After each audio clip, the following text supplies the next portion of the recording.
Hi, and welcome to our new feature, Aura Images. Let me show you how you can access our new image library.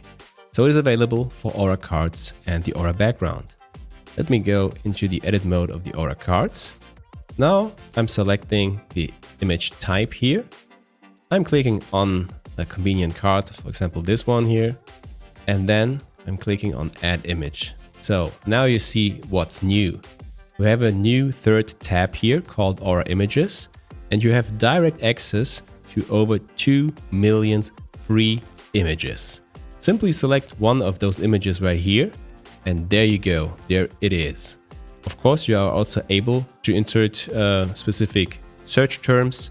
You can also select from different orientations, and also maybe you want to choose from black and white pictures only, or maybe you are searching for a specific tone.